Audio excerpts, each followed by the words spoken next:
हाँ प्रिय विद्यार्थियों, जैसा कि हम सभी जानते हैं कि हमारी 7वीं कक्षा में जब मैं पढ़ा रहा था, पाठ का नाम था लाख की चूड़ियाँ।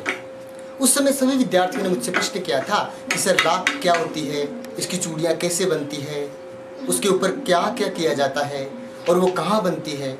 तो मैं आपको बताऊं कि लाख की चूड़ियाँ आप विद्यार्थी नहीं जानते थे, लेकिन मेरे गांव में ये काम बहुत ही प्रसिद्ध है, यानी फेमस है। तो मैं आज आपको दिखाता हूं कि लाख की चूड़ियाँ किस प्रकार से बनती है। आपको याद है ना बदलू वाला पाठ, उसी के विषय में बात कर रहा हूं। और आज जो हम बात कर रहे हैं, ये मेरे दोस्त ही हैं जो चूड़ियाँ बना रहे हैं। इनका नाम है मोहम्मद अकबर, मेरे घर के पीछे ही रहते हैं ये।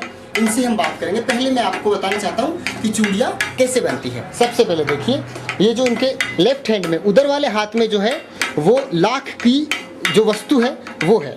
इसके ऊपर पहले कलर किया गया है, ग्रीन कलर जो दिख रहा है ना आपको वो, और धीरे धीरे इससे लंबा किया जा रहा है। देखो ये इससे जो इनके हाथ में है ना, हत्था बोलते हैं इसको, हिंदी में इसको बोलते हैं हत्था। इससे वो धीरे धीरे इसको लंबा कर रहे हैं। इसके बाद में अब आप देखेंगे कि सर चूड़ियाँ कैसे बनेंगी। तो अब देखना चूड़ियाँ कैसे बनती है। हाँ अकबर भैया, इसको ज़रा काट के बताना कैसे, आगे कैसे करते हैं आप।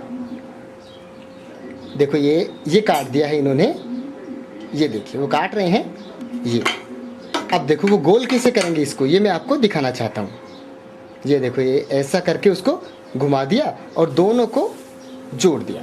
जोड़ने के लिए वो क्या करते हैं, देखो ये गर्म भट्टी, एक शब्द आया था ना हमारे वहाँ पे भट्टी, पाठ के अंदर वो भट्टी ये है, यानी गर्म वस्तु।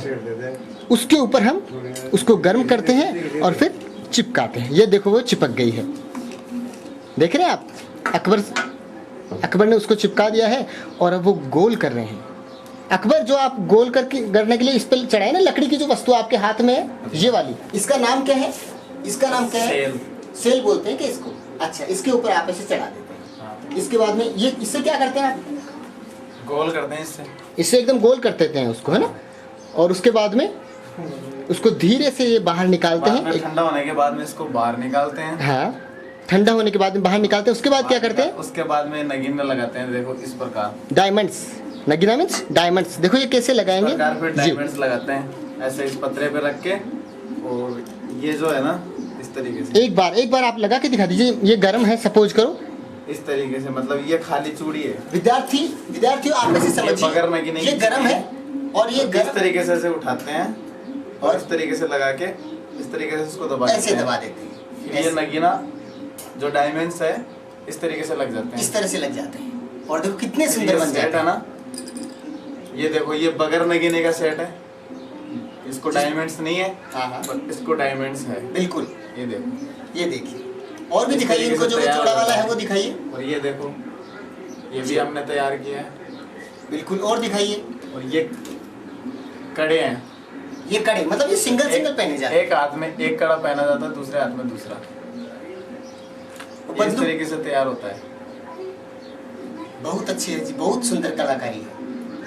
तो मोहम्मद अकबर, मैं आपकी इस कलाकारी के विषय में आपसे बात करना चाहता हूँ, क्योंकि हमारा जो पाठ था बच्चों का 7th क्लास में, उसमें ऐसा बताया गया है कि धीरे धीरे ये जो आपकी कला है, आपकी जो इतनी सुंदर आर्ट है, वो खत्म होती जा रही है। वो इसलिए खत्म होती जा रही है क्योंकि आजकल कांच की चूड़ियाँ बनने लग गई। अच्छा जी। तो सब भी जो है वो फैंसी पहनने लग गए जी। तो वो लोग कांच की चूड़ियों की तरफ ज़्यादा ध्यान देने लग गए, तो हमारी कलाकारी धीरे धीरे खत्म होती जा रही है।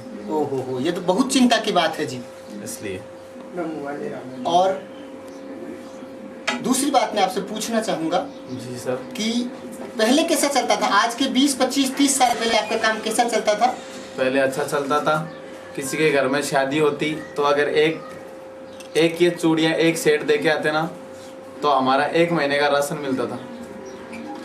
लेकिन आज अगर हम 10 सेट भी अगर बेच दें तो हमारा 1 दिन का राशन नहीं आता है। इतनी कलाकारी ये धीरे धीरे खत्म होती जा रही, खत्म हो गई। ओहो, हमारे भी पाठ में अकबर जी क्या था कि बदलू नाम का जो कैरेक्टर है वो यही काम करता था आप वाला। और वो पहले तो अपने कॉलोनी के जो लोग थे उनको वैसे देता था जैसे आप हमको दिया करते थे ना पहले। हाँ। और हमारे घर से जैसे आपको वस्त्र मिलते थे या अनाज मिलते थे और पैसे भी मिलते थे। लेकिन अभी ये कलाकारी खत्म होती जा रही है। तो आप मेरे मित्र हैं, आप हमारे विद्यार्थियों को क्या संदेश देना चाहेंगे, आपकी कलाकारी के लिए आप इनको क्या कहना चाहेंगे, क्योंकि हमारे विद्यार्थी हमारे देश का भविष्य हैं। इनको आप क्या संदेश देना चाहेंगे? मोहम्मद अकबर, मैं आपसे एक बात पूछना चाहता हूँ। अब मैं कोची जाऊँगा विद्यार्थियों के पास 5 दिन के बाद, तो आप हमारे विद्यार्थियों को क्या संदेश देना चाहेंगे इस कला को बचाने के लिए? सर मैं तो यही संदेश देना चाहता हूँ कि हमारी जो कलाकारी है उसको निर्भर रखनी चाहिए, जैसे पहले चलती थी वैसे ही चलनी चाहिए ये। इसका मतलब ये हुआ कि अगर हम सहयोग नहीं करेंगे, अपनी माता बहनें जो भी है उनको यही कहना चाहिए कि यही मतलब एक औरत का गहना होता है, तो यही यूज करना चाहिए। वो जो कांच की चूड़ियां हैं ये है, वो तो एक बीमारी का घर है। बिल्कुल बिल्कुल, वो सही नहीं है। वो हमारे पाठ में भी ऐसा आया था बच्चों, आपको मालूम होगा वो उनसे एक बीमारी भी लगती है। एक लड़की थी ना, इस अपने हमने पाठ में पढ़ा था ना कि एक बच्ची थी, वो गिर गई थी और कांच की चूड़ी उसकी कलाई में चुभ गई थी और उसके खून आ गया था, मीन्स ब्लडिंग हो गई थी, है ना।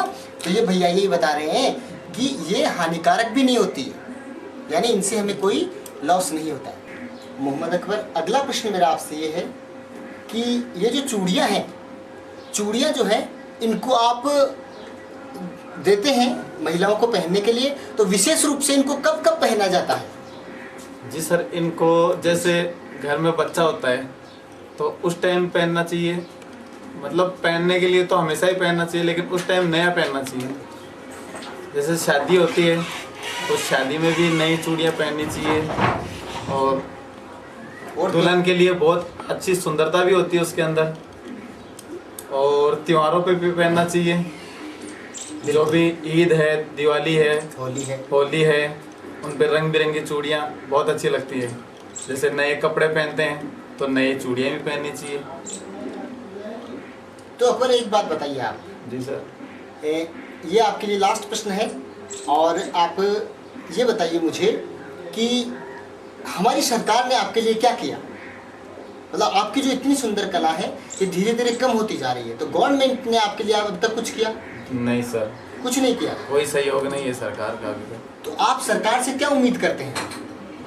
सहयोग देना चाहिए सरकार को, जैसे कि कोई शिविर लगाना चाहिए, हाँ, कैंप लगाने चाहिए, कैंप लगाने चाहिए, है ना, और वहाँ पे आपकी कला को प्रदर्शित करना चाहिए।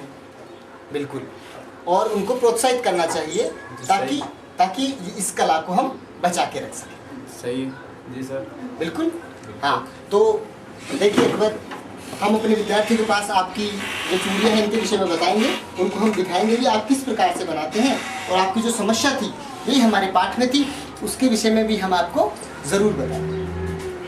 ठीक है, चलो चलते हैं।